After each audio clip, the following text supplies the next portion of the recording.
ನಮಸ್ಕಾರ ಎಲ್ರಿಗೂ, welcome back to my channel ಮನೆ ಕೈ ರುಚಿ. ಇವತ್ತು ನಾನು ಕ್ಯಾಬೇಜಿಂದ ಒಂದು ಪಲ್ಯ ಮಾಡೋದನ್ನು ತೋರಿಸ್ತಾ ಇದ್ದೀನಿ. ಚಪಾತಿಗೆ, ರೊಟ್ಟಿಗೆ ತುಂಬಾ ಚೆನ್ನಾಗಿರುತ್ತೆ ಇದು ಪಲ್ಯ.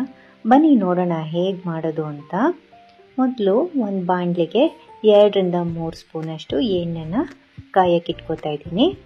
ಕಾದ ನಂತರ 1 ಸ್ಪೂನಷ್ಟು ಸಾಸಿವೆ ಮತ್ತು ಜೀರಿಗೆ ಇದು ಚಿಟ್ಕೊಟ್ಟಿದ ಮೇಲೆ 1 ಹಸಿಮೆಣಸಿನ್ಕಾಯಿ, 3-4 ಬೆಳ್ಳುಳ್ಳಿನ ಜಜ್ಜಿ ಹಾಕೊಂಡಿದ್ದೀನಿ.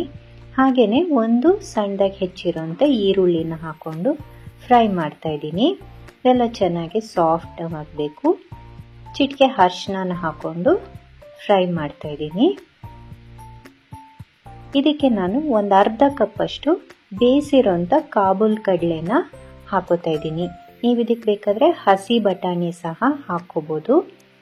ಇಲ್ಲಿ ನಾನು 1 ಬೌಲಷ್ಟು ತುರಿದಿರೋ ಅಂಥ ಕ್ಯಾಬೇಜ್ನ ಹಾಕೋತಾ ಇದ್ದೀನಿ. ತುರಿದು ಹಾಕ್ಕೊಂಡ್ರೆ ಚೆನ್ನಾಗಿ ಅನಿಸುತ್ತೆ ನೋಡಿ. ಇದೆಲ್ಲ ಹಸಿ ವಾಸನೆ ಹೋಗೋವರೆಗೂ ಚೆನ್ನಾಗಿ ಫ್ರೈ ಮಾಡ್ಕೋಬೇಕಾಗತ್ತೆ. ಸುಮಾರು ನಾನಿಲ್ಲಿ ಒಂದು 2 ನಿಮಿಷ ಫ್ರೈ ಮಾಡಿದ್ದೀನಿ. ಇದಕ್ಕೆ ನಾನು 2 ಟೊಮ್ಯಾಟೋನ ಸಣ್ಣದಾಗಿ ಹೆಚ್ಚಿ ಹಾಕೋತಾ ಇದ್ದೀನಿ.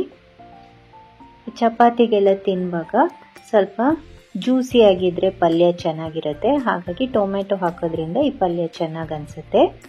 1 ಸ್ಪೂನಷ್ಟು ರೆಡ್ ಚಿಲ್ಲಿ ಪೌಡರು, 1/4 ಚಮಚ ಗರಂ ಮಸಾಲ, 1 ಅರ್ಧ ಚಮಚ ಧನಿಯಾ ಪುಡಿನ ಹಾಕ್ಕೊಂಡು ಈಗ ಬಾಡಿಸ್ಕೊತಾ ಇದ್ದೀನಿ.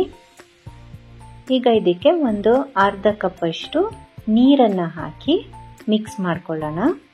ಈ ಕ್ಯಾಬೇಜ್ ಎಲ್ಲ ಈ ನೀರಲ್ಲಿ ಚೆನ್ನಾಗಿ ಬೇಯಬೇಕು. ಎಲ್ಲ ಮಿಕ್ಸ್ ಮಾಡಿ ಮುಚ್ಚಳ ಮುಚ್ಚಿ ಒಂದು 5 ನಿಮಿಷ ಹಾಗೆ ಬಿಟ್ಬಿಡೋಣ. ನೋಡಿ ಈಗ ಇದಾಗಿದೆ. ನೀರು ಸಹ ಎಲ್ಲ ಹಿಂಗಿದೆ. ಟೊಮ್ಯಾಟೊ ಎಲ್ಲ ಚೆನ್ನಾಗಿ ಬೆಂದಿದೆ.